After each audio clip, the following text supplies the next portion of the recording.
First, I want to definitely thank y'all for coming out. It means a lot. Those who I know, those who I don't know yet, those who I've grown to know in time. I'm from the Bronx, New York. I've been in Atlanta. I'm also an implant Atlanta baby. But the first actual lesson that we're touching into, it plays a lot into who you are, where you're from, the experiences that you have. And the first main key is how to properly take in inspiration and make it your own. Also, if you have any questions, if you want to pitch in, say something too, feel free. Like, this is not just me talking to y'all, it's us having a conversation, it's a dialogue. And I think the biggest thing that you can take from fashion and creating fashion is to understand and to know that even in fashion, when you're creating something, it's a dialogue between you and the medium. Like, you're using your life that you've been through, the things that you've experienced, and you're putting that onto and channeling that onto the surface. And in doing so, sometimes the surface will tell you, like, this is not cutting it. It's not good. It's not right. But when you do those things, it allows you to figure out what works, what doesn't work, what's right, what's wrong, and then as you grow and you grow within your certain medium, your certain part of fashion, your lane of fashion, you just get better with it and get better at it. So, one of you, any of you, what would you say is like your biggest inspiration right now? Any of you? One of you. Women. You said what? Women. Women? Yes. So, what about women is so inspiring to you? Like the complexity, the vulnerability, the layers. the layers. Yes. And even with that now, it's like you now with your experience as a woman, using your inspiration or having inspiration of women and, you know, breaking that down into the different layers of that, you have a way and you have an opportunity now to share that experience and that perspective to the world of people. And, you know, the biggest thing now, one of the biggest things now as a woman is being represented, whether, no matter shape, size, color, form, what you think, what you believe, you know, you just want your experience to be heard and understood. And that is a viable source and use to use that as for your fashion or for your whatever you choose to create.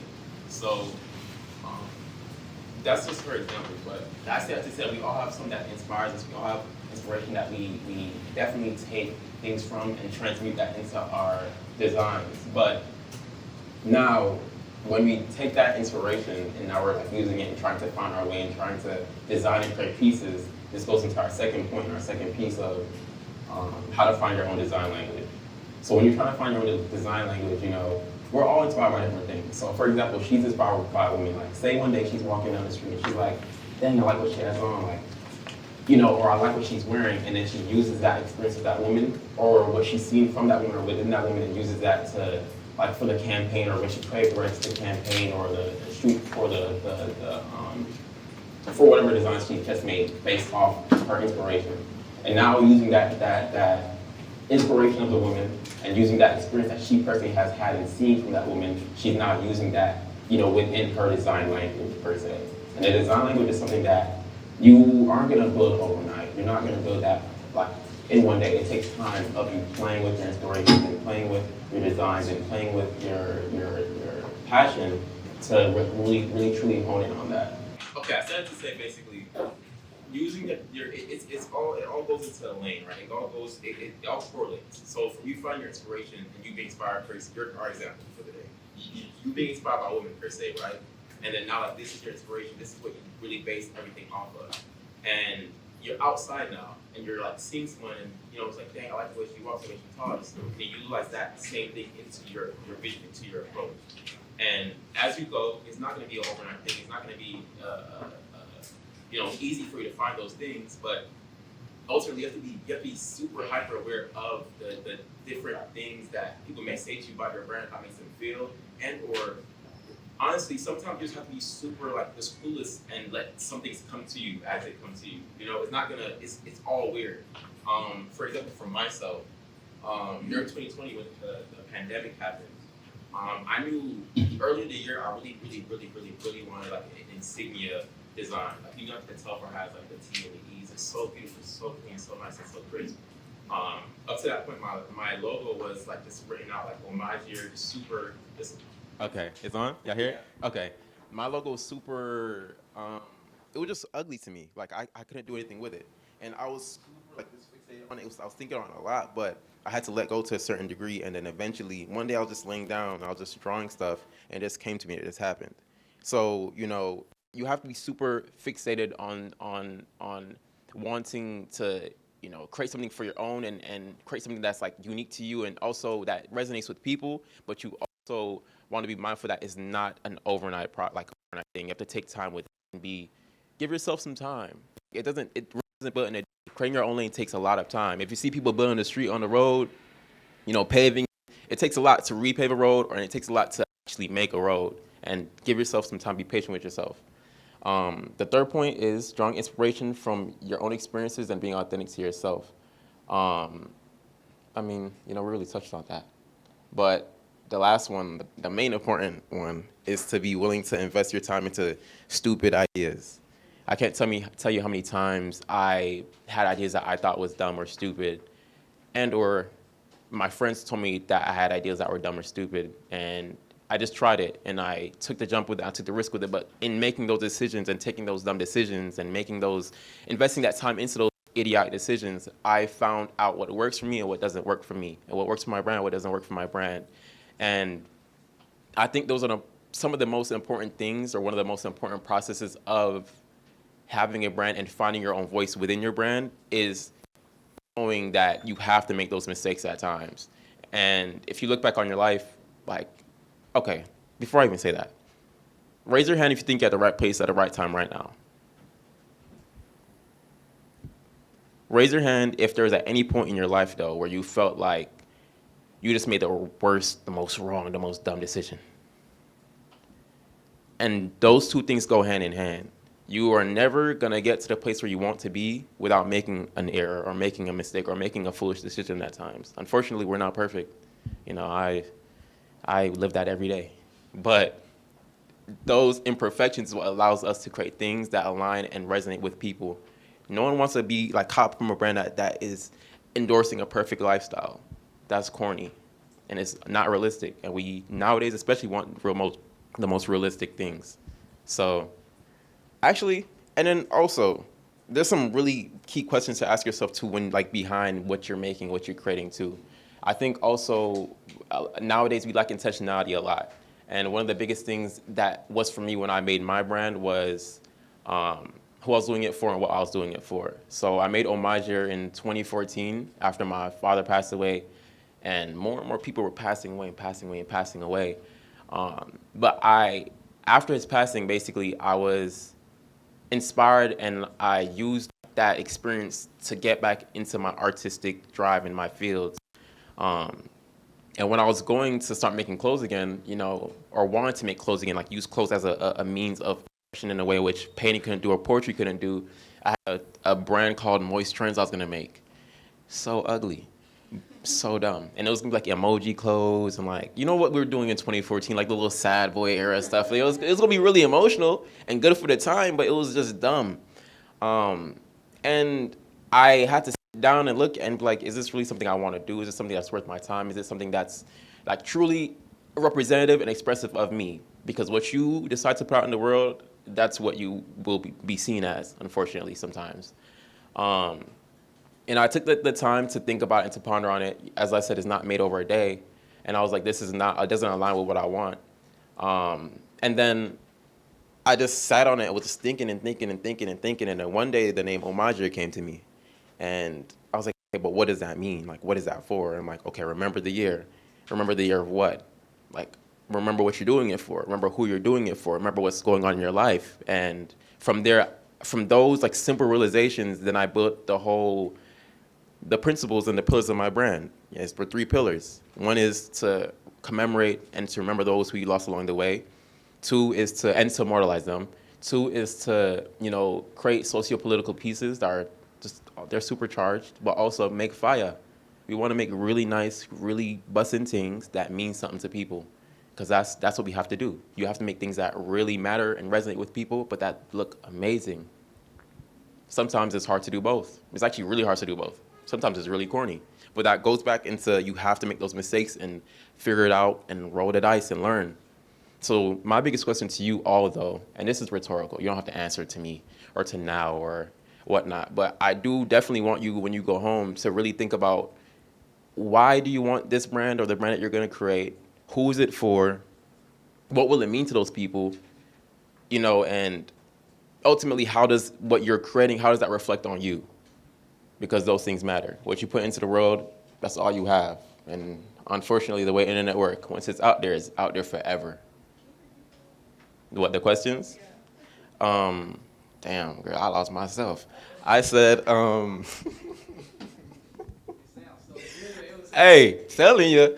Okay, so I said why you're doing it, who you're doing it for, um, how,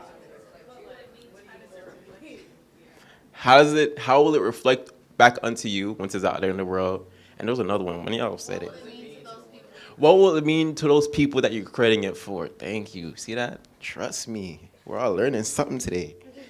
But yeah, those things matter. So at the very least, just go home, ask yourself, like, sleep on those, ponder on it, think on it. And even when you're creating your stuff for your brand or your designs and stuff like that, like, even when you're just conceptualizing collections, like, because that's how we do our collections. And that's my big secret.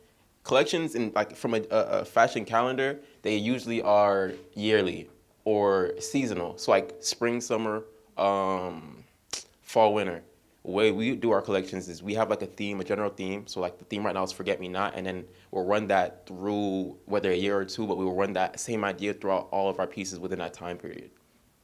That's not traditional within like the fashion and industry and calendar and stuff like that. And we're still trying to figure that out for ourselves. But that goes into creating your own lane. Like if that doesn't work for you, or if the fashion calendar doesn't work for you, then you do it the way that makes it work for you. Make it work for you. You don't work for it. You don't have to do anything you don't want to do. You don't have to. And that goes into the lesson 2. It's assessing low risk ideas versus high risk ideas. Can anybody give me like what you think are low risk ideas versus a high risk idea in terms of fashion? Imani? So a low risk idea would probably wouldn't cost as much. So I believe a low risk idea, like it wouldn't break your pockets. Like it wouldn't put you in jeopardy of like losing everything to invest into it. Or vice versa. I might have said that wrong. You said it right. Sorry, she said it right. A low risk idea is literally that. It's an idea that you basically the risk is super low, but the reward is also super low. So t-shirts, sweaters, hoodies, like stuff that are super small and definitely very common, but which are still worthy putting your time into. Don't get me wrong. I'm not saying they're not worth putting your time into. Trust me, because I start off at t-shirts. And then high risk ideas are things that cost a lot and the risk is super high, but if it does work out, the reward is also very high. So technically, a bag would be high risk for a brand. But technically for you, where you've already reached success, a bag is low risk. So would technically Yeah. doing something that's unconventional to your brand be high risk too, not necessarily associated with price? That's actually true. Because that's like, and that goes into scaling too. But that's actually a very good point. Because at this point for us now, technically this is no longer a high risk idea because it worked. You know what I'm saying? But once you're starting off, like when I was starting off with t-shirts and I decided I'm gonna make a dang bag, that was actually bonkers. But that's a risk I had to take to see if it would work. But in the beginning of my journey, I started with t-shirts. I made a lot of my friends know, Denisian knows, Spence knows, you know what I'm saying, they know. I started with t-shirts. My t-shirts were like this like bag company t-shirt design. It was pretty cool. People liked it. It was about like peer pressure and stuff like that. It was really cool. But the more I started doing t-shirts, I realized that there's only so much I can do and get away with doing t-shirts. And then of course I went into hoodies and stuff like that. But then I started like to think about how the risk and the cost, it just didn't make any sense for me. And then slowly from there, I started moving into accessories because that just made more sense in my head in terms of like the cost and what you're putting in. But it still was low risk ideas. I was doing pillows, I was doing keychains and stuff like that.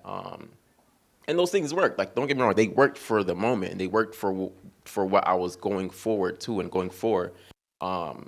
But as you find who you are and find your voice in your industry or in your lane or in your designs or whatever you decide to do within fashion, it comes a point in time where you have to challenge yourself and or bet on an idea that you have that is seemingly crazy, seemingly out of your reach. But if you don't do it, it's really hard for you to expand and to go forward or to really make any revolutionary change in the industry, if you get what I'm saying.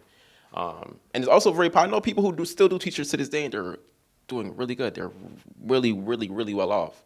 But what I'm speaking on now and speaking of now is more so utilizing the vision beyond just monetary standpoint. But for me, in the beginning, like I said, my low risk ideas or my low risk ideas were t-shirts or hoodies or hats. And as I start going into manufacturing, that's where it starts to like slowly but surely increase, because now you're not dealing with people that you know or people who print your t-shirts for you. You're now dealing with people overseas who get your samples wrong, who don't understand your language, who send you bad product, who just do a lot of crazy things. And that in itself, it puts you in a position of, what's the word? It just puts you in a problematic situation where you have to figure it out for yourself and figure out if it's worth it for you or not. And eventually, from me passing and going from hats and the scarves and like from more manufactured goods, I went into jewelry and I started making jewelry. I started making necklaces. I started making earrings. And after my pop-up in 2020, I realized that I felt like it was time to take a risk on something that was bigger and something that I felt would take me from different price points. Because my price point before that was like maybe $100 on a hoodie, and that's it. And that is a lot, but in comparison to what we're doing now, is not that much. But you have to be willing to take those risks on your high ideas and those really, really, really crazy ideas if you really want to reap the rewards and benefits that comes with those things. You don't become Louis Vuitton by just selling t-shirts. You know what I'm saying? And like I'm saying, there's nothing wrong with selling t-shirts. Do not take me wrong. Do not take me wrong, live stream. All y'all do not take me wrong. But you have to put yourself in a mindset and a mind state of understanding what you want and if you want more. If you're and that's why I asked you, what are you doing it for? What do you want? Because once you realize what you want, it helps you decide where you're staying in your lane. If you want to be Louis Vuitton, your dreams are to be Off-White and those things, you have to expand that and you have to live, like, big up yourself on those things and on those principles. So the third one is why consistency beats mediocrity. Personally, I'm not as consistent as a lot of my contemporaries are. They're consistently putting things out. They're consistently making things. They're consistently testing the waters. They're consistently falling, picking themselves up, dusting, and just continually going. But I am not that bold.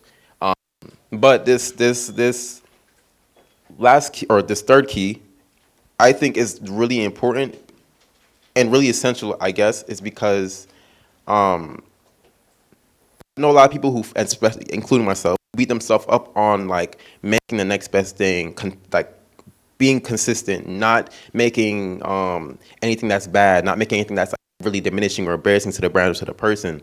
But ultimately, I think that does you the biggest disservice as a creative and as a designer, because you're never not gonna make a bad design. You're never not gonna make something that's, not the best thing or is deemed as mediocre to other people, because everybody's taste levels are different. What someone's gold is someone's trash, And even the bag, when I made the bag, I was on Twitter. I'll be scrolling Twitter and be like, that bag's ugly. And I'll be like so ready to reply, but I just can't do that because it's not worth it. But I said to say that consistency beats mediocrity, because if you even make a mediocre piece, people only focus on that for 1 second if you're constantly dropping things and you're constantly getting better and you're consistently, re-imaging and reimagining yourself in your designs and your pieces. And that goes into say that whether you leave her or not, and you start designing and start cooking up when you go home, if you make some hot fire dookie and you drop that, do that. Because that's a part of the process of figuring out what works for you and what doesn't. That's a part of the process of, of getting people to latch on and to believe in your vision versus them not doing so. A lot of people, they respect solely you going out there and chasing your dreams because a lot of people are not willing to do that. A lot of people are not willing to take that risk. A lot of people are scared of taking that risk, you know? But we in a class full of dreamers and people who want to be overachievers. And the only thing that's stopping you, that can stop you from doing that, is yourself and letting other people's opinions of you get in the way of that. And their opinion do not really matter once you bring your brand to the place where it's selling out in 5 minutes. And actually, they're going to be ones buying it too and saying, it's fire, bro, because you get better over time. So I just think, I believe that you should definitely believe in yourself, believe in your ideas, and even believe in the foolish ones, because there will be foolish ones. And just also have like people around you too to let you know and like, get their opinions of it who aren't yes men, but also still trust yourself and trust your gut, because that's all you have. That's your God-given thing, is your gut, and believe in yourself. Prime, when is the...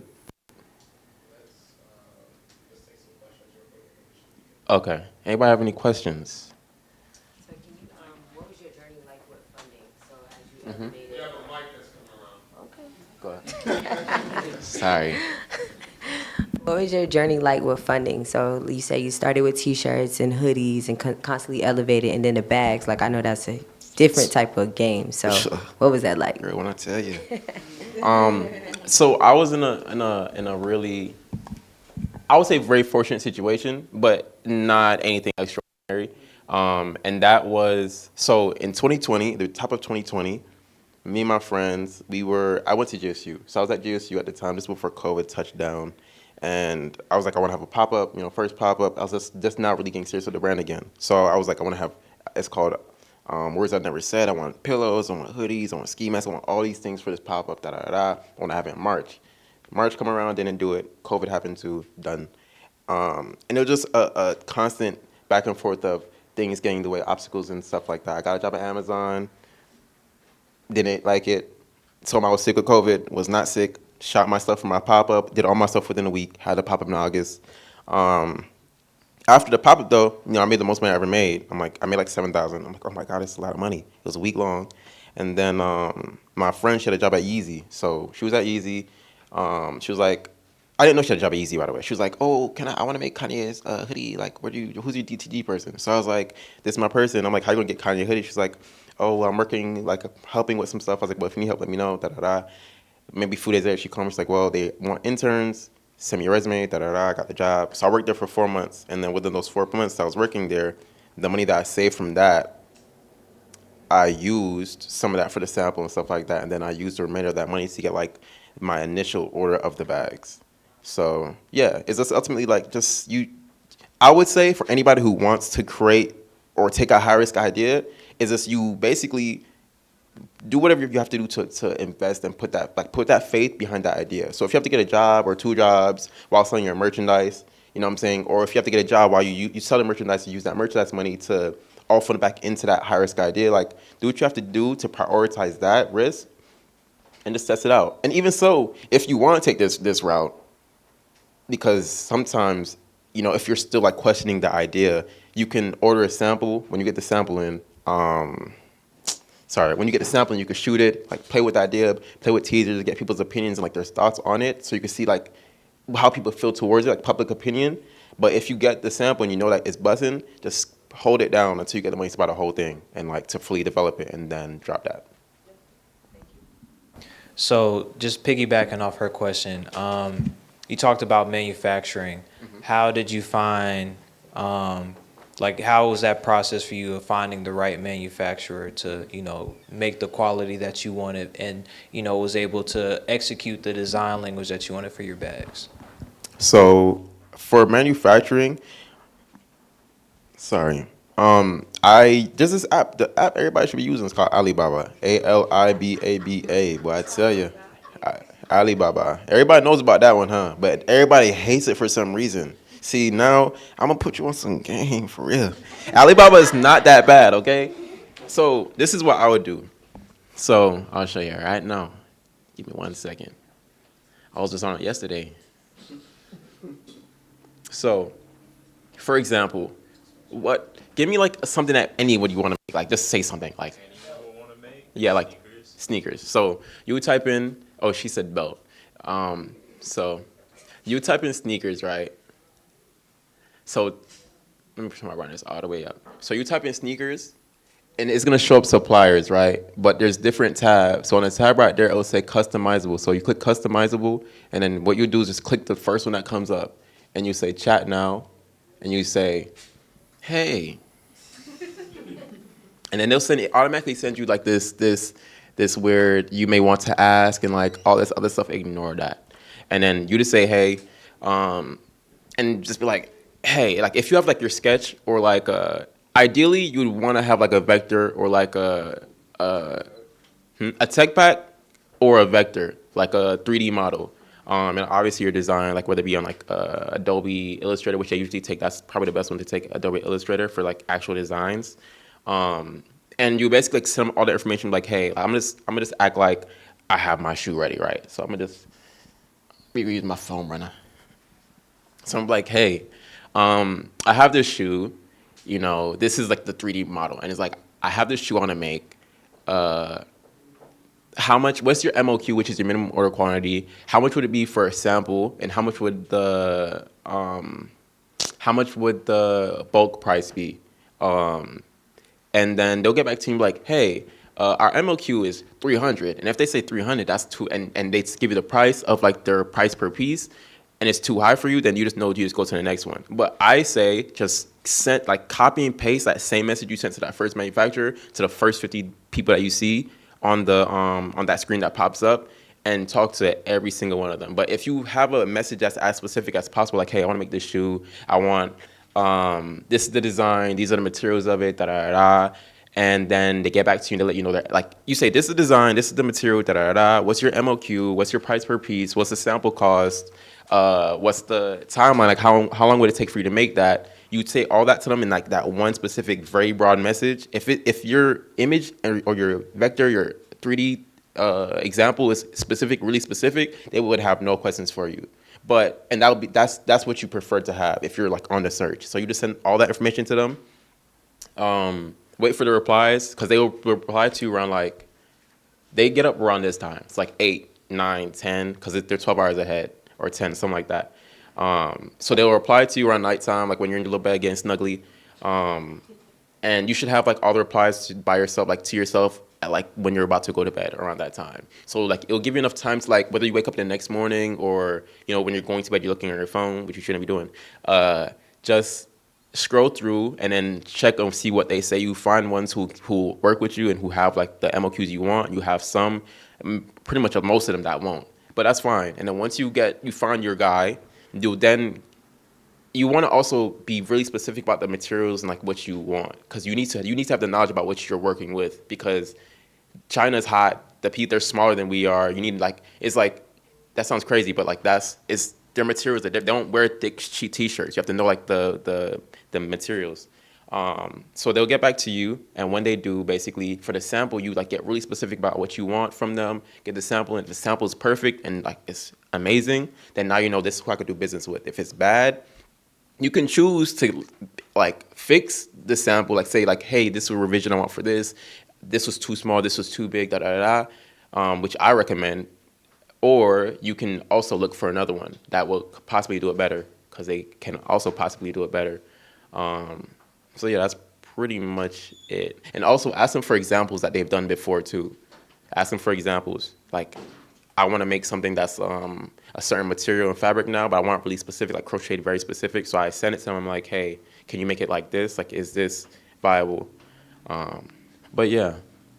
And also, if you don't have access to like, or don't know how to make tech packs or vectors and whatnot, I would definitely say just like find a teacher you really like the fit of, and go online, see if you can find a sizing chart. If you can, send them that sizing chart, and then they can make it off that sizing chart. And if you want to make t-shirts or like start with t-shirts or like sweatpants and stuff like that, learn ounces and ounceage and like GSM of your fabric. Because the heavier your t-shirt is, the higher the GSM. But like most common t-shirts, like a Hanes t-shirt is like 4.5 GSM or 4.5 ounces. But when you translate that to GSM, which is what they do, that's like 100. It's really light. It's not good. So if you want to make a t-shirt out there and you want it to be busting and nice and thick, just go online, just type in GSM calculator, or ounce calculator on Google.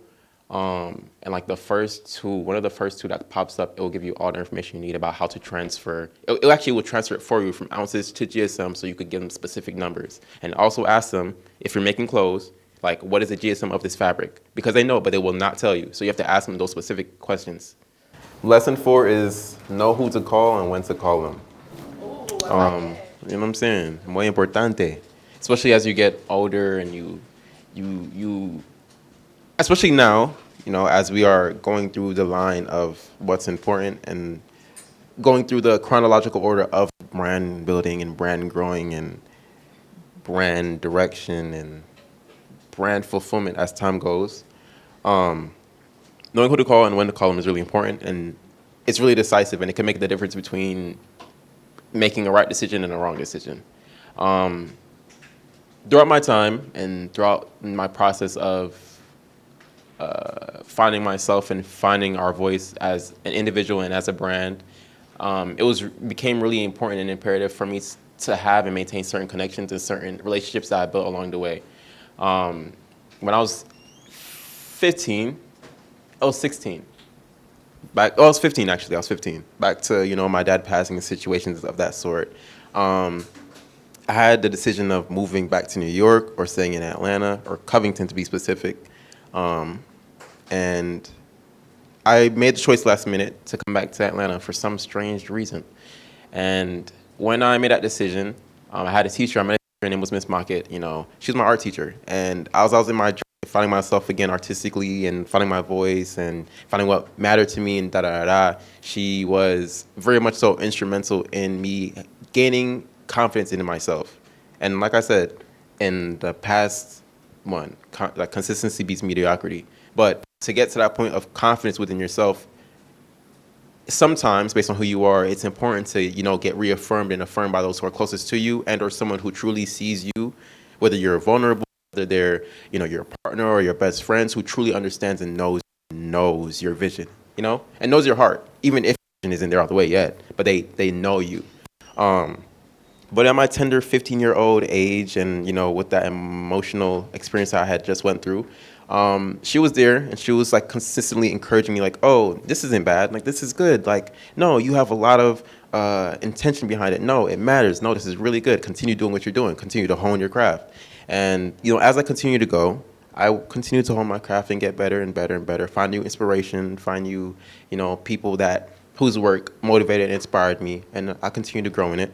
And then, eventually she had to leave and she left her job. We still remain in contact. And then I went to college, or I was figuring out my process of going to college. And during that process, I was deciding between SCAD and GSU. And SCAD for obvious reasons, if you want to be artist and be a painter and whatnot, SCAD is one of the most premier schools to go to in Atlanta. While GSU, from an artistic standpoint, is not. But financially, GSU is much more convenient, and it's much more, it just makes a lot more sense if you don't have it like that, which obviously I didn't. So when I was in that decision of like deciding where to go and breaking my neck and breaking my back, I called her. I'm like, hey, I'm really stuck within this choice and decision between, GSU and SCAD. I really want to go to SCAD. I want to go to SCAD. About my goals and my dreams of going to SCAD. And she even congratulated me when I got to got accepted to SCAD and all that. And I took my little orientation pictures. And I took, called her and asked her and said, I didn't really call her, I texted her. But I asked her, what's your advice? Like, I really do appreciate and would appreciate and need your advice at this moment. And ultimately, her advice didn't really stray from what she told me when I was 15 of, belief in you, belief in yourself, belief in your vision, and believe in your artistry. And she basically told me, long story short, to trust myself and to trust my gut in that moment. And that wasn't what I wanted to hear at the time. But, as time continued to go by and I was still chasing the SCAD dream and SCAD goals, late in summer, I was just like, I'm going to go to GSU. And it was really late. And I decided to go to GSU. And when I went to GSU, I was so late that when I decided to go to GSU, and I'm trying to stay on campus, mind you, I was so late when I decided to go to GSU that there was no housing. Like I was in overflow housing at that. So they put me in a hotel room, and then they put me in a room at Piedmont North that was meant for 2 people, but we had 3 people in the room. Crazy work. And on my classes, I didn't have any of my required classes like mathematics, English, none of that. I had strictly art classes. So I was vibing. I liked art. You know what I'm saying? I'm having good classes. But that is just to put in perspective how late I decided and my intuition has shifted on to go to JSU. And of course, as my life is going in JSU and I'm experiencing these things and whatnot, I find myself in more situations in which, I need guidance and I'm having a hard time of like certain things, and I have to make the decision of who to call at certain points in certain moments. And of course, at this time, I'm not, creative guru or none of that, but I'm making calls like, hey, mom, like, I'm thinking of certain things and da. And she's like, well, I personally don't agree with certain things, or I don't, X, Y, Z in certain things, but you're my son. I believe in you. What do you want to do? I will meditate on that, pray on that, da. You let me know what you want to do, and we'll take those risks. And, I meditated on it. I thought about it. I thought about like my past experiences at GSU, and I'm like, okay, well, this is something I'm willing to take a bet on, a risk on, and I'm going to learn from this, and we'll see as we go. So I told my mom, I'm going to go forward with it. And the forward with it was I took a loan out. That's when I was trying to figure out if I wanted to. No, that's when I figured out I'd rather spend my time and my resources on my brand as, a college kid versus doing the ridiculous things I was doing to get money. And I took out a loan. I took like a $14,000 loan. I'm not gonna lie. That subsidized and unsubsidized loan, and they knocking at my door for that right now.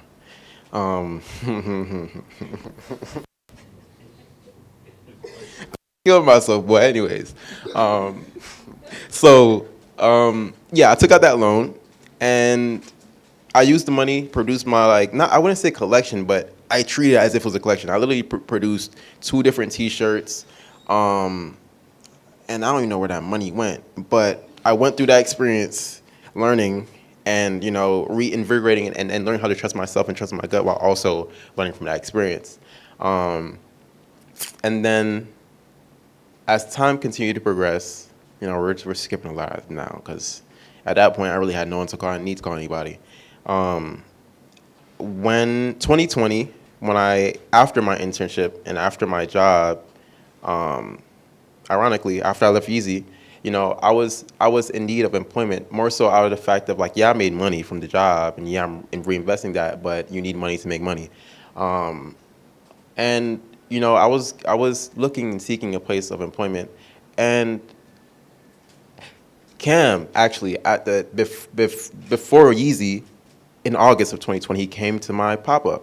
And, we connected and whatnot because the city was going crazy about the pop-up, I'm not going to lie. And so, Cam came through, he showed some love, he bought some pills and stuff like that. And he's like, if you ever need anything, let me know. I'm like, I appreciate that. I really do. And during this time period, when I was like, dang, I need something to do, I need somewhere to be, I hit up Cam, like, hey, Cam, I just finished up the internship, X, Y, and Z. And I was like, is there any way anything I could do? And he's like, you rather be on site or off site? I was like, preferably off site because I lived in Covington still.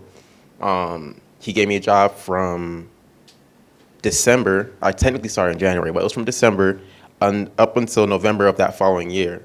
Or was it November or October? Or August. It was something within that time period. And within that time period, of course, the bag stuff started happening. That's from April. April is when the bag stuff started happening for real. But before that, I was in LA, and I was still figuring out the stuff with my bag and my website and stuff like that. And I had a friend who was out there, and she was like, "Oh my God, this is so cool. Do you need help?" And I'm not a help. I don't accept help from nobody. But I was just like, "Yeah, actually, I do need your help." And she's like, "Okay, well, what do you need?" I'm like, "I need a website, an actual better website. I need, more help with how to conduct things. I need more connections. I need, I need PR, but pretty much PR. I need help with how to delegate and expand and send this so it expands bigger and better." Actually, whoa, before that, I'm skipping so much. I'm so sorry, y'all. So, any of you know Jalen Amir? Oh, y'all gotta know about Jalen. Sorry. So Jalen, when I made the bag and I had the bag in my head, I'm like, dang, this is so crazy. This is so fire. Fire. So I told him, I'm like, yo, like I designed something that's really special to me, and I would really appreciate if we could work on this together. And I showed him the bag. He's like, oh my god, like that's so nice. And Jalen is insane when it comes to creative direction of photography. So from there, I dispatched him. I was like, yo, like, can we please do something? He was like, yeah, let's do it. And he's not a man to collaborate with people either, like at all. So let's keep that in mind. So he, was willing. We did a shoot. We did a shoot. We posted it. I posted it when I was in LA. It was like late March. When I posted it, my friend saw it when I was in LA, ironically at the same time. She's like, oh my God, do you need help with anything? I was like, yes. She was like, take everything down. I'm gonna get on a call with one of my friends. We're gonna get these connections, figure things out, and we could do a relaunch. So I got her help, helped me out, They relaunched in April. And then one of my homies that I went to high school with, I met him in high school. His name is Paracosm. He's the one who does pretty much all of our visuals. He's crazy. But I reached out to him, or he reached out to me, and he's like, hey, what's up, He's like, this is really cool. Can I do something for it? I'm like, yeah, you can. And from there, we started building relationships with each other and started growing as a brand and growing like within our brand identity and finding our voice, expressing ourselves. And of course, a lot more has happened. But pretty much I say all that long-winded story to say, which probably lost y'all. I say all that to say that you need to know when to call people. You need to know who to call and when to call them. Because you don't want to make the wrong call way too soon or the wrong call way too late, because that can extremely hurt you. You don't want to call someone and say, hey, like, let me get this piece to Kylie Jenner. And they're like, where's the piece? And you're like, well, I'm still designing it right now. Now you look foolish to somebody, you feel me? But then you also don't want to, wait too late and be like, hey, yo, bro, like, is it possible to get a piece of Kylie Jenner? Like, yo, bro, I got fired 2 months ago. I got fired yesterday. You know what I'm saying? Like, you want to maintain relationships with people, but also exercise yourself within those relationships in a conducive, proper manner. Even so, also when you are asking and calling on people and dispatching people, you also want to be mindful of what they have going on and how they feel. You don't want to, be selfish to the point where you're like, everything's about me, what I want to get done, what I need to get done, Like, we all get that you're desiring to expand and to push your brand and to push who you are further, day by day, every day. But you also have to be mindful of the life that people have to live. You don't want to check in or hit up someone for a favor and not ask them how they're doing. You don't want to be like, yo, bro, like, can you do this for me? Or yo, bro, can you do me this favor? Because you don't know who else is in their phone asking that same question with no type of concern or care about what they may have going on. Because we're all still people, you feel me, at the end of the day. And I personally, my biggest pet peeve was when someone hit me up, especially someone I do not talk to like that. And they're like, yo, bro, can I get something? I might say, like, what do you need? But I'm have an attitude. I'm going to be a little sassy with it, But, yeah, just be mindful of, people, what they have going on, like, and truly care about the connection that you have with these people, because your connections is all you have. Your name is all you have in the land. If someone says, yo, bro, I was with Trey last week, and he called me some crazy names. I don't like him. And then Trey happens to ask the person that he told that a month later, like, yo, bro, like, let's go out for lunch. And the guy's like, no, you talk to my man's mad crazy. I don't like you. And now, like, all those things move in a chain reaction. It's like a domino effect.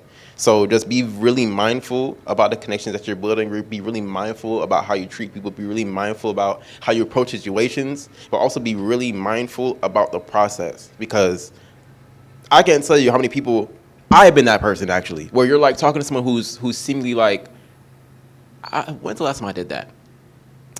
I was in a situation before. Yeah, for sure. I was in a situation when I first started, like, with the bag stuff. I designed an item that I will not go any further than that. But I designed an item, and my friend had connections with this company that she was working with. And I'm like, ooh, like, let's pitch them. I want to do the collaboration with them. Like, let's collab with them, da-da-da. And I wasn't at that point in that place in our career or in our brand to where that really made any sense for that brand or that company to really do. And at the time, I wasn't mindful of that. I'm a Pisces man. I'm very dreamy. I think what I say, when I see it, when I have it, what I feel, you should just bet on it and believe on it. But there's also billions of people who believe that same thing, who will stand on the hill that they are right, and they're never wrong, especially when it comes to their ideas, that's how you should be. sometimes. But I had to learn as the time went on and as as the process continued and as I matured creatively and, somewhat business-like minded, that you have to be, mindful of the process. Like it's not an overnight process, like I said to you before. Rome wasn't built in a day. Roads aren't paved overnight. And you just have to I guess, surrender yourself and surrender your ego to that process. Because if you don't, it will definitely test you and make you do that. Yeah. But even in doing so, as time goes by and as you believe more in yourself and find more growth and more inspiration and more ways to truly express your vision in a way where people can truly grasp it and believe it and see it and really feel it, it's going to take a lot of failures, a lot of hard work, a lot of foundation crumbling and remaking and repaving. And it's going to take a lot of crying and a lot of reflection, even more so. Yes?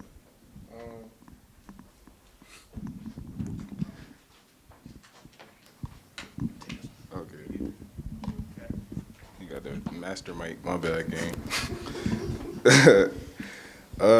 When you have that product, how do you convey that on social media and through the different media channels, including PR? What do you mean?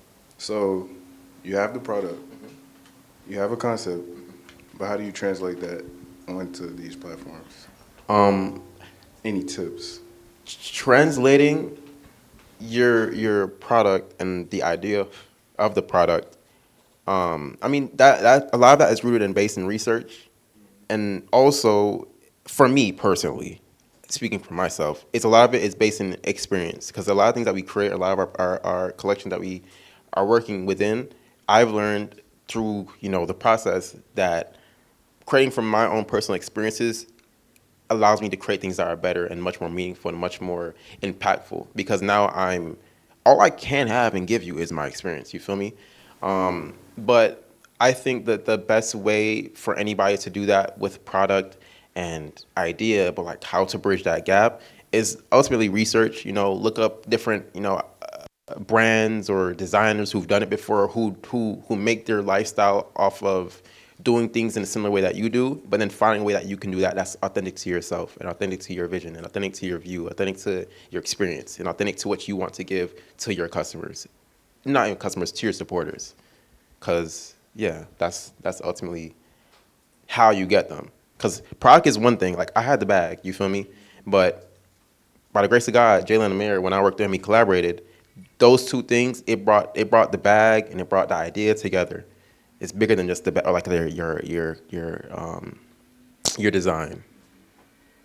Yeah.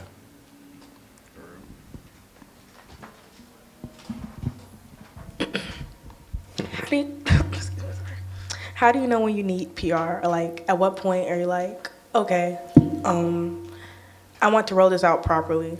PR, honestly, that's in terms of the process, that's far into it. Because I think a lot of PR our idea of PR is mainly like getting placements and celebrities and magazines and da da da. But although that is PR, a lot of the PR that we tend to do, like at least on a community level, it's by rapport and it's by building those connections because that's what a PR is. They build connections, but they just build and maintain a black book of collections that are just crazy. But I think the way you know when it is time to actually invest into PR is when, for one, like financially it's there because like it's a cost, it's expensive, and it's not always beneficial if you know what I mean.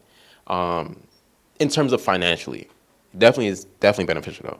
But I do think that's something that you definitely like work into your brand once you get to the point of like consistency from your supporters and your supporting base and your supporting cast. Like once you know, like you're making, for example, like if you're making like $5,000 a month, guaranteed, you're making that much a month, and you're checking like all your finances of like this is how much I put into, cost of living this month, like $1,500 this month for cost of living, $500 for product re-up every month. What else is there? Shipping costs, and pretty much that's it. So that's what. So shipping's $400, products $500, living cost is $1,500. So that's like 20. So that's $2,400, and you're making $5,000 a month. So if you subtract that, now you have $3,600, and now it's like, okay, does that make sense for me to spend that much, like put that money into that now or not? So yeah, ultimately it's just figuring those things out as you scale and grow your brand and your business, and as you get bigger.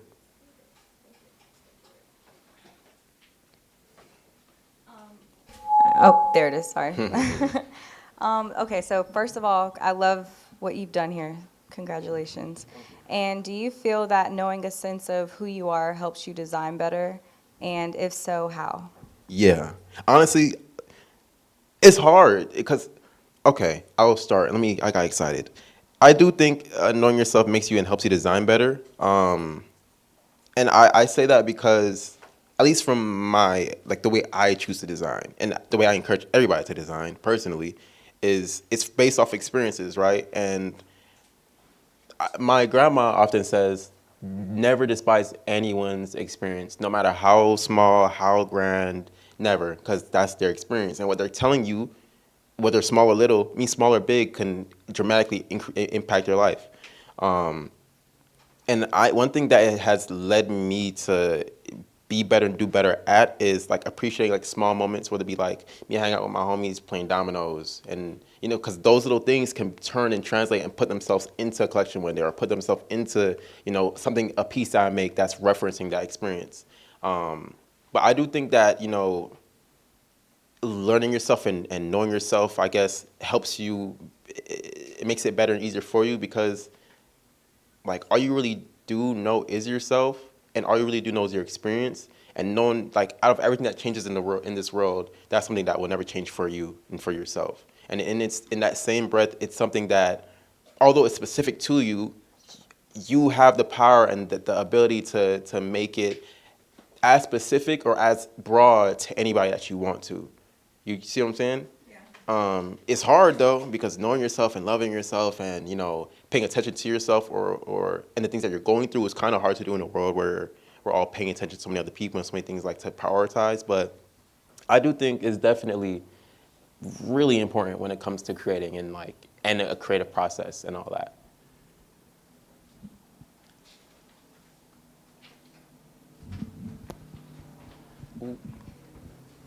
I'm gonna get you. We gonna get you right. No, so I wanted to touch on just like what you was talking about with your homies and the dominoes, like even down to like the smaller things like that. Growing a brand, being the age you are, how do you deal with relationships? Not even from an intimate standpoint. I mean, just friends, family. What things have you had to overcome and realize with that in particular to be able to get where you are? Honestly, you have to bet on yourself. Like, that's just what it is. I remember when I was in high school, and I let my mom know I want to be a painter, I want to be an artist, da da da. Like, my whole vision and my whole plan wasn't crystal clear, but I knew what I wanted to do at the very least, And I'm Jamaican, so my Jamaican background is very much so prominent in my upbringing and in my mother's experiences and her perspective. So from her perspective, her son that she busts her butt in Jamaica to come out here to be a nurse for and, raise and invest in, and now she's a single mother to a certain degree. You feel me? She's like, he wants to be an artist, and in this field that there's no real guarantee. It's really up in the air. It's really risky. There's no security in that, like there is for doctors or for teachers or for anything of that sort. So for her in her head, she would make jokes like, oh, you're gonna be a starving artist, and she saw one of my paintings and she called it ugly.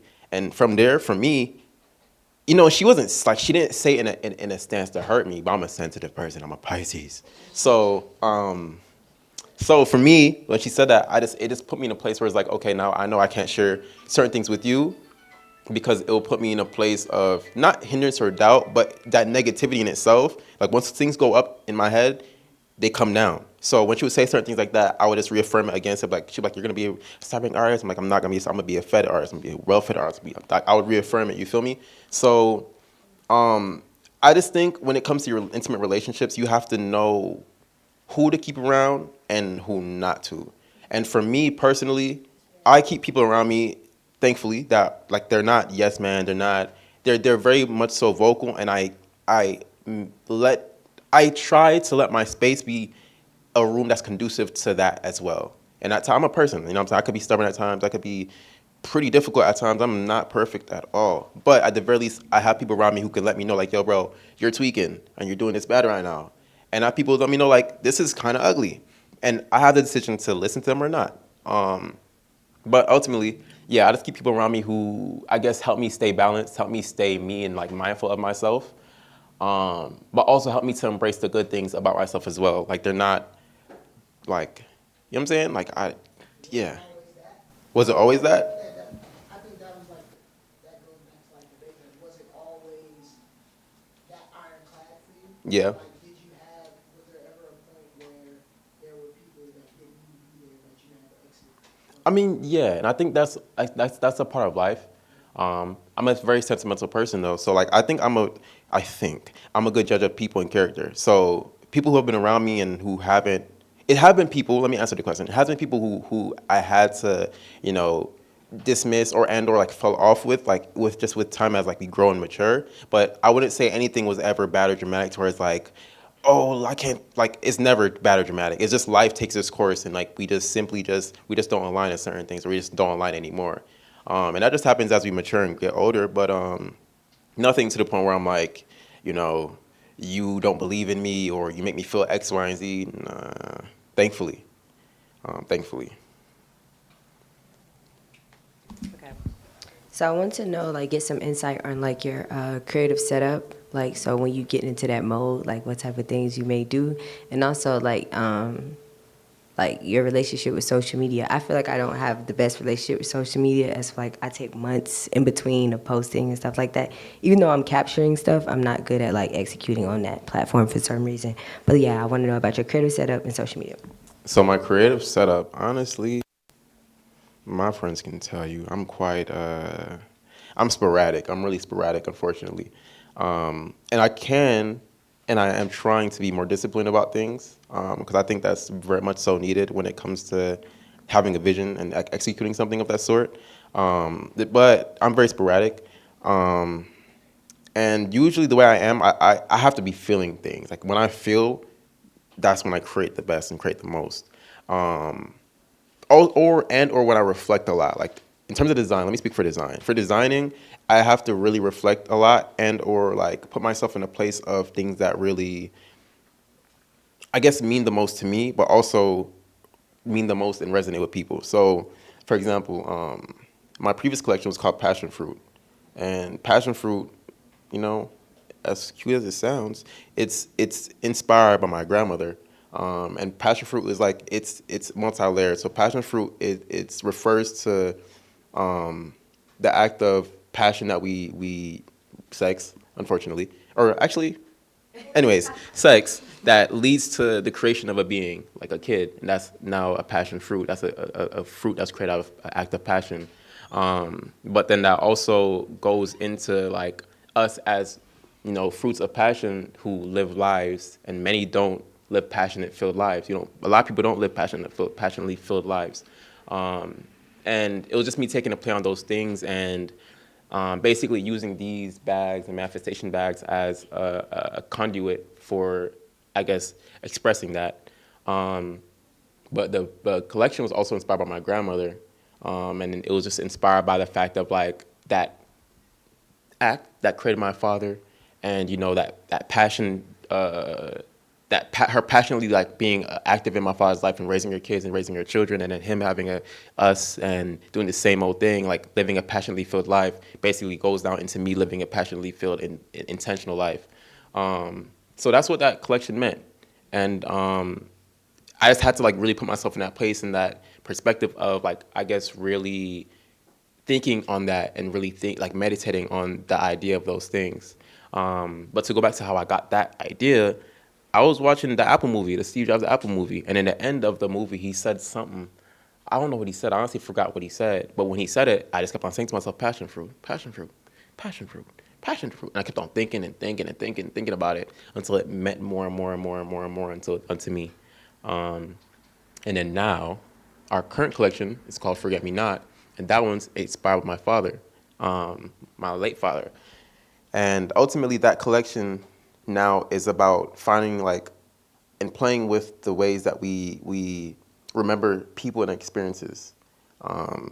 And one of the pieces that we have for the collection is this earring. It's not out yet, but I'm from the Bronx. So in the Bronx, like when people die and stuff like that, people throw shoes on like power lines to commemorate them. So like this is one way that I channeled that into, a piece. So it's just, you can just pass that around so people can look at it.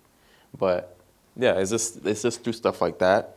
And then to social media, I can't lie, I hate it, but you have to. Social media can be your best friend, your biggest enemy, based off how you look at it. It's all perspective based.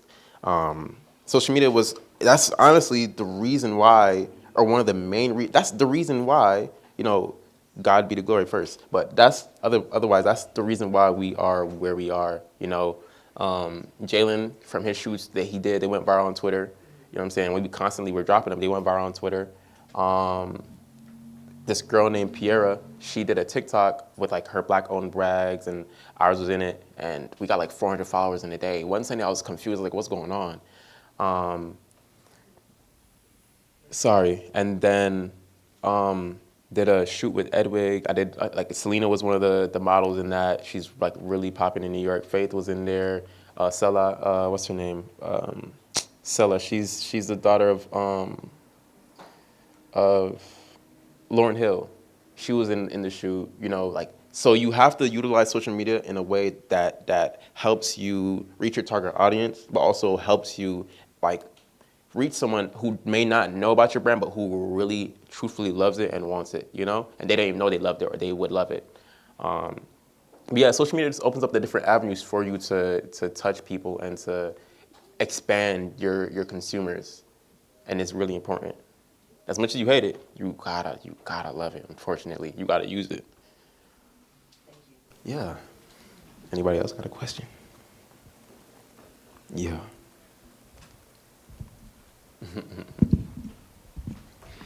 Do you feel like you get your best ideas in isolation or surrounded by creative people? Ideally, when I'm alone. I'm a loner. That's just how I was as a kid, or that's how I grew to be after certain stuff, of course. But I do think in solitude, a lot of my ideas do come. But I also do think it's very important to be in a creative hub or surrounded by a creative hub of people who help you challenge your ideas and push your ideas further. I don't think my first idea is my good idea, and that also comes from me being around friends, and I'm like, hey, like, what do you think about this? And they're like, I think that could be better. I think that could be pushed further. Or just being around my friends, we're just talking about like creative stuff in general, or we're just like, like you should watch this documentary. Just watching a documentary with my homies, and we're talking about like what we took from it. Or my friend Ryder was at my house the other day, and she was like, she's like, how do you feel about Kid Super? And we just like had a whole conversation about how I felt, how she felt. Then when she put on the Kid Super show, the last show we had in Paris, like with the installation, like the bid, and then we further discussed it, and my opinion changed. Her opinion changed. We talked about Virgil, about how she felt about him, how I felt about him, our perspective on him, this culture's perspective on him, how he changed the culture.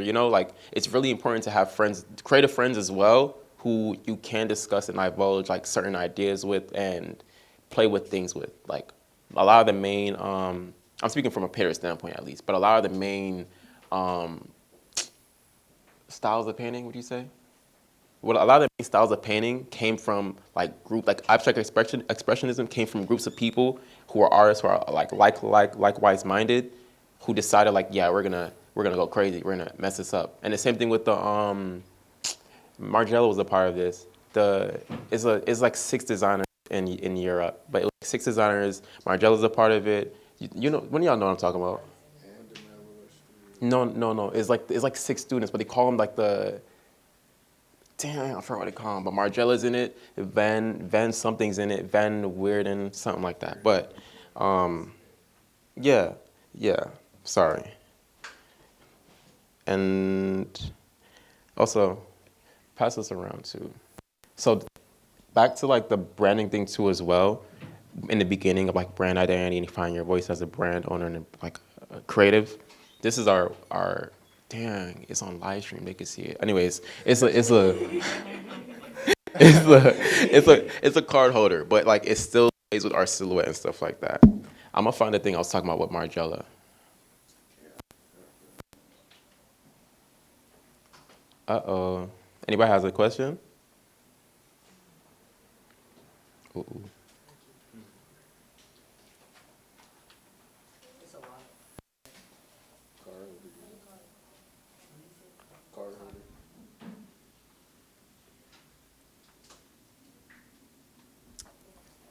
Oh, the Antwerp 6. Okay. So if you love fashion and you really like Antwerp 6 was really important for them because there were 6 designers who all created their own lane in fashion, but they literally went to the same school. They were around each other. You know what I'm saying? So it's just as important to have like that hub and that community to talk to and to play with ideas with because like iron sharpeneth iron, like they say. So yeah, solitude's important, but friends is not. No man's an island.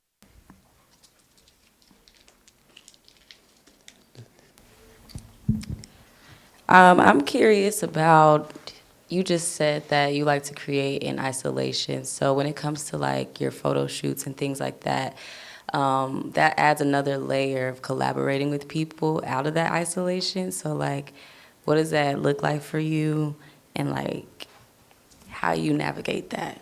So ideally, the photographer I would work with is Trent, but he's on tour with Daniel right now. So that stresses me out. But pretty much like when it comes to collaborating on photo shoots and talking to them and da da da, da, it's an idea that's proposed. Like word to what you were asking earlier, like you have an idea and then you have the product, but like where does it go from there? But based off like the concept and based off like the like collection, Forget Me Not or whatnot. I when it's me and Trent, let me speak for someone who works with a brand, who's like as intuitive and like emotional as I am. He's a Cancer man.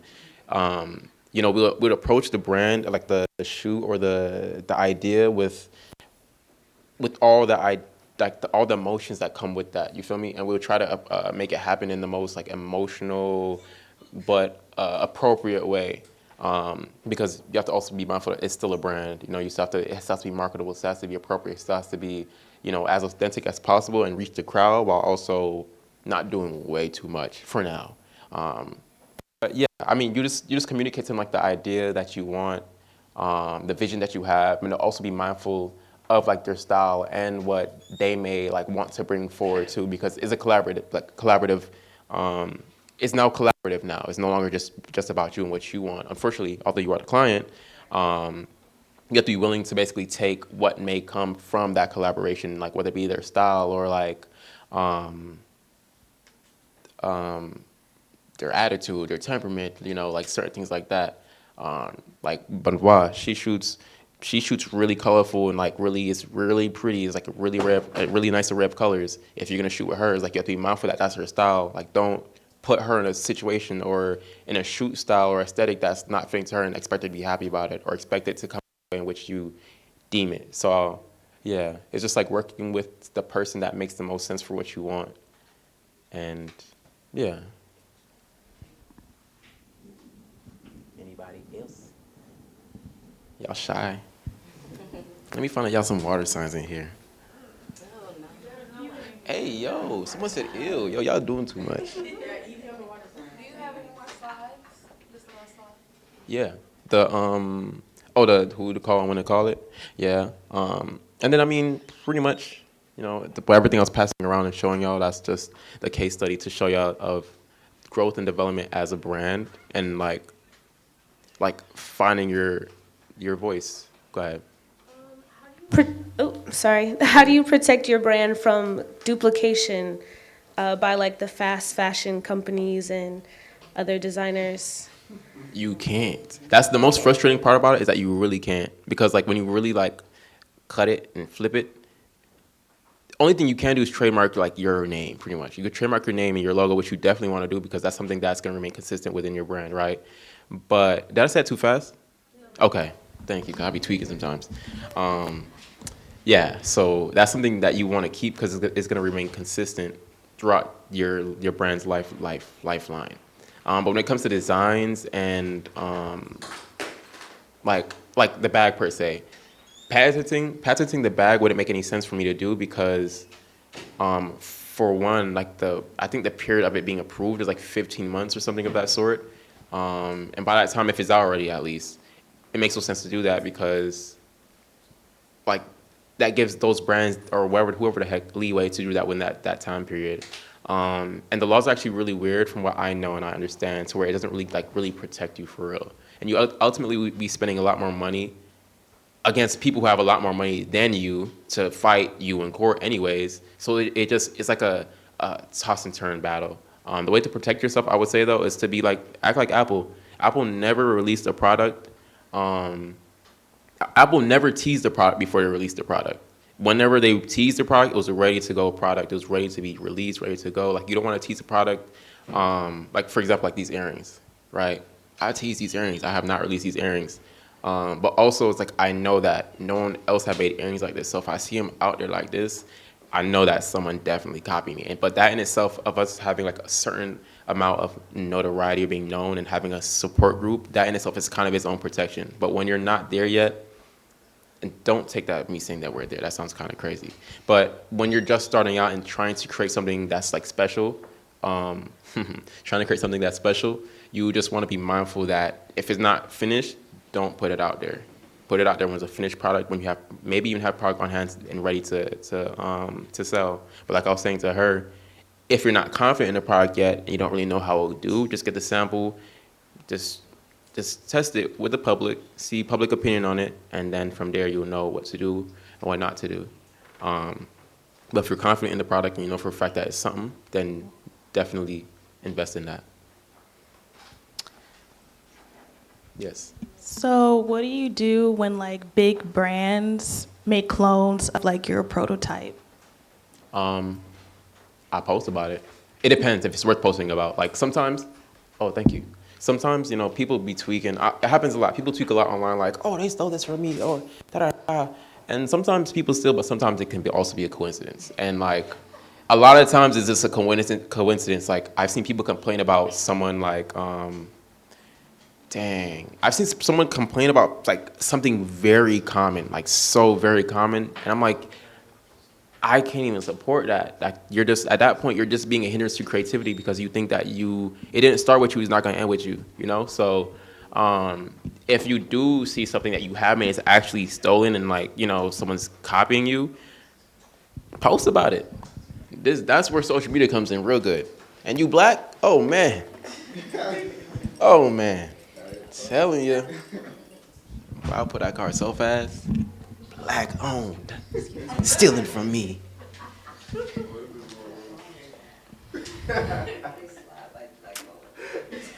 Black on black violence. Go ahead.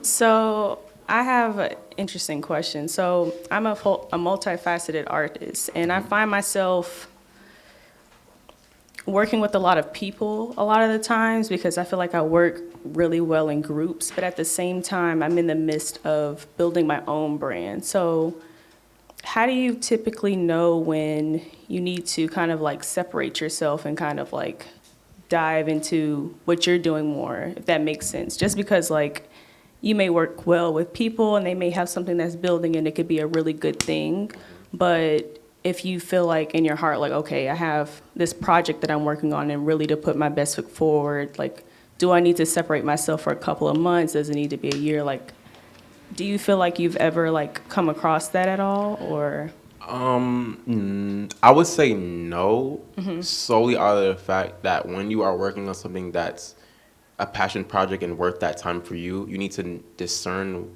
just when to shut up. Like, because I've had to learn at times when to stop talking about certain things because people will steal things, And it's cool to have like creative friends like to divulge to a certain extent, like, hey, I'm working on something right now, so I can't do this, or like, choose yourself to a certain extent. Like if you can't extend yourself, anymore, and it'll be compromising to you and what you have going on at the moment, then that's completely in your bounds and your boundary to say, hey, like I just need a few months right now. I have something I'm trying to test out and get right. You feel me? But yeah, and if you feel as though you don't want to, take yourself back from people and just know how much you can share and know who you can share with. Because again, people will steal and people will act like they never told them that. They'll be like, nah, bro, like you never told me that, big bro. Like this is my idea for real. So yeah, just be this discern and know when and who you could talk to and about how much you could talk to. And if you feel like you just rather not, then just go ghost and just let them know like, hey, like I won't be around as much or I won't be available to this extent. And like let them know the boundaries of your boundaries for a certain that amount of time. Okay. Because I have had to done that. What led you to pursue fashion? Honestly, I didn't pursue the way that it all worked for me is I just flip around. But ideally, I wanted to be a painter. But I was in school for painting. So I was in school for painting, but painting became stressful. So when painting became stressful, I started doing art, like fashion as a means of like expression that was like calming and soothing for me. Yeah, and I guess it really just happened. Like I saw that in 2018, in the fall of 2018, I saw that, okay, I can actually like make money and like be good off of fashion. So let me take it more serious and like start doing it more often. But I didn't up until the bag and all that, I really didn't realize or think that it was gonna be that take me there. But I just took up all means of art expression, like poetry, photography, painting, clothes, as different means to express myself in different ways because they give you different options and ways to express yourself. Like poetry, use your words and you could use those words and truly like bring someone in that space with those words and those visuals from those words. Photography, you bring someone into like a physical space and like tell them and make them feel all these different emotions with this one photo. With clothes, you're now like taking all those different aspects of poetry, whether it be words, visuals, textures, and putting it onto a certain piece and texture that people could take with them anywhere they want to go that truly expresses how they feel at the time or that day. And painting is like you're literally putting your emotions on it's really you're draining yourself, putting yourself and like all your attention onto this substrate. So yeah, it's like fashion just happened. I'm not gonna lie, I love it. It's stressful now, and it's not as fun. I like having fun, but yeah, I didn't choose it not even in a cliche way. Like I didn't choose it; it chose me. But it just happened to happen in a way where I start to see and it starts to make sense within my intuition that okay, this is something that I could do, and I think it's worthy to take that chance on that. And all y'all should. So yeah. Before I do the closer thing, I do think that we should all give ourselves a round of applause for.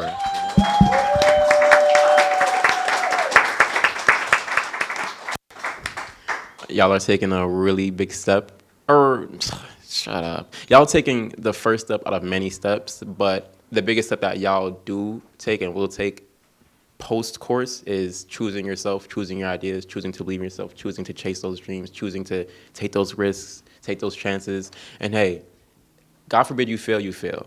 You won't die 80 years old or 90 on the deathbed like, what if I tried that brand? You will have known that, God forbid I tried, and I have the answer. You feel me? But the last thing you want to do is to, God forbid, go in your grave. Tomorrow's not even promised to none of us. So God forbid, completely rebuke that.